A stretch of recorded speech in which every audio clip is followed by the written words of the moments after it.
Hai guys, ketemu lagi dengan aku di channel Lady Din. Semoga kalian semua dalam keadaannya sehat dan bahagia. Kehidupan yang sukses dari mantan model Irlandia terkenal di zamannya, namun harus berakhir dengan menyedihkan di usia tuanya. Apa yang terjadi dan bagaimana kisah lengkapnya? Tanpa basa-basi lama-lama, kita langsung masuk ke ceritanya ya.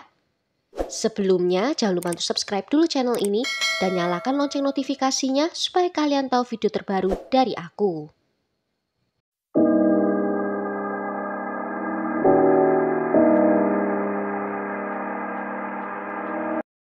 Celine Cowley lahir di tahun 1962 di Howth, Irlandia, dan dia adalah putri dari pengacara terkenal di Dublin bernama James Cowley. Pada usia 17 tahun, dia diketemukan oleh seorang agen model bernama John Casanova dan memulai karir modelingnya di New York, dan dia bekerja sama dengan Vogue Amerika dan rumah mode Christian Dior. Pada tahun 1985, dia memainkan peran cameo dalam film James Bond ke-14 berjudul A View to a Kill bersama dengan Roger Moore. Dia hanya tampil di film itu selama 20 detik saja dan namanya tidak muncul dalam kredit film. Namun media Irlandia ramai memberitakan hal itu. Celine bertemu dengan Eamon Lillis di Kinsale pada tahun 1990 dan menikah di bulan Juli 1991. Mereka kemudian tinggal di Wingate Road di sebuah rumah besar senilai 3 juta euro. Pada tahun 1992, mereka memiliki satu putri kecil yang diberi nama Georgia.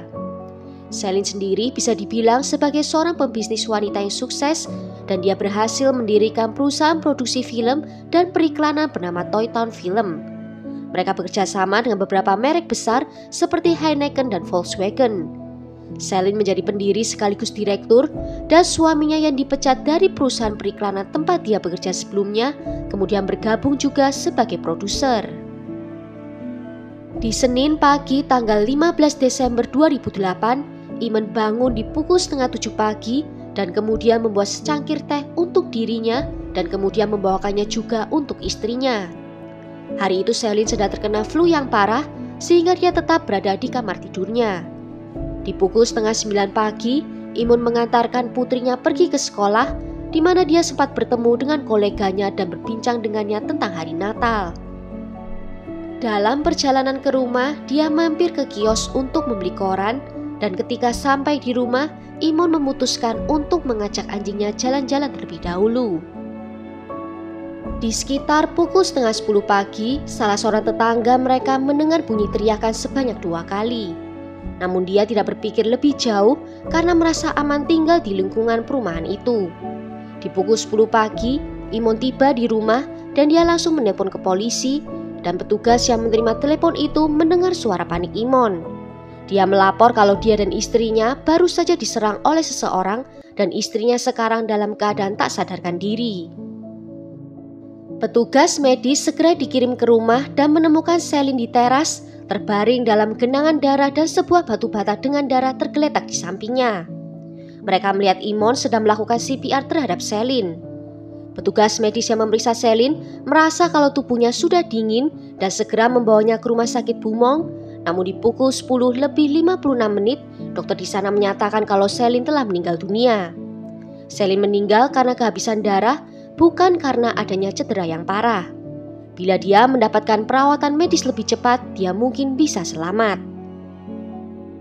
Eamon mengatakan kepada petugas polisi kalau saat dirinya tiba di rumah, dia melihat penyusup itu sedang berada di atas tubuh istrinya, memukulinya dengan batu bata.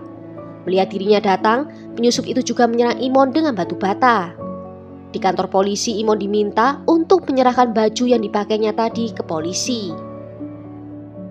Dia lalu mendeskripsikan pelaku dengan tinggi 180 cm dan bertubuh ramping, mengenakan jaket berwarna abu-abu tua, celana jeans berwarna hitam, masker berwarna hitam dan membawa sebuah ransel. Eamon mengklaim kalau dia mencurigai penyerang sebagai orang yang pernah merampok rumahnya dulu. Dia juga mengklaim kalau Celine adalah tipe wanita yang pasti akan langsung mengkonfrontasi penyerang itu. Polisi segera melakukan penyelidikan dan mereka tak mendapatkan petunjuk apapun. Namun saat mereka memeriksa CCTV di rumah, terkejutlah mereka saat melihat Eamon di sana mengenakan pakaian yang berbeda dengan yang diberikannya kepada polisi. Dalam pencarian di dalam rumah, penyelidik menemukan banyak hal yang janggal. Salah satunya mereka mengetahui kalau pasangan ini telah pisah kamar. Di lemari baju di kamar atas, penyelidik juga menemukan kaos polo dan sebuah sepatu boot dengan noda darah. Di meja samping tempat tidur, penyelidik juga menemukan sebuah jam tangan di mana talinya juga ditemukan noda darah. Di dalam rumah juga ditemukan sebuah koper yang disembunyikan di bawah tumpukan buku dan mainan. Koper itu berisi celana jeans dan juga jaket yang berlumuran darah. Dan baju itu mirip dengan pakaian yang dikenakan Imon di dalam rekaman CCTV.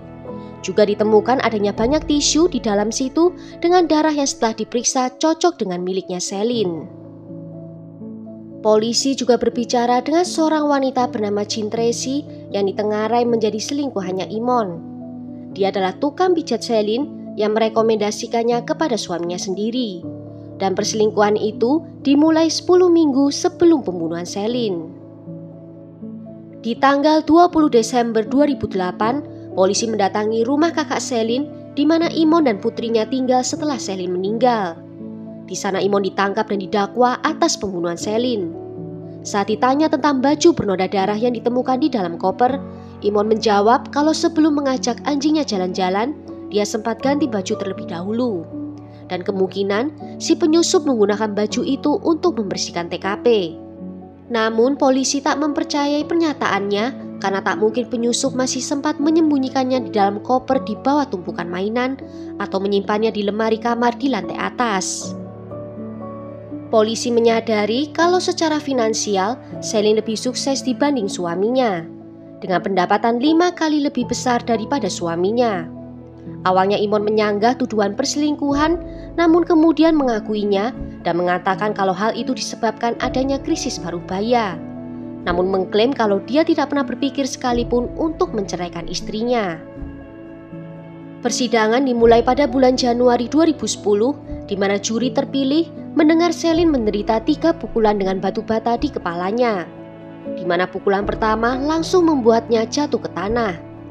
Imon tetap menyangkal keterlibatannya atas kematian Celine, namun saat persidangan dimulai dan dia melihat banyaknya bukti yang bisa memberatkannya, Imon langsung mengubah ceritanya. Dia akhirnya mengakui kalau memang terjadi argumen di pagi itu dan mengatakan kalau tiba-tiba Celine menjadi sangat marah dan terjatuh. Kemudian dia mengambil sebuah batu bata dan mulai mengarahkannya ke Imon. Celine mencoba untuk menyerang Imon dan mengakibatkan kukunya patah dan juga ada luka di bagian dahinya. Kemudian Imon mencoba untuk menghentikan pertarungan itu dengan memukul kepala Celine dan kemudian melempar batu bata itu jauh-jauh dari dirinya. Imon menyadari kalau kepala Celine berdarah, namun dia hanya diam saja. Dalam pengakuannya, dia berpikir kalau Celine nantinya akan bangun sendiri dan dia meninggalkan Celine begitu saja di teras di bulan Desember yang dingin. Dia masuk ke dalam rumah dan kemudian naik ke atas. Saat dia kembali ke area teras, dia masih melihat Celine terbaring di tempat yang sama. Dia mendekatinya dan menggugahnya, namun Celine tak sadarkan diri.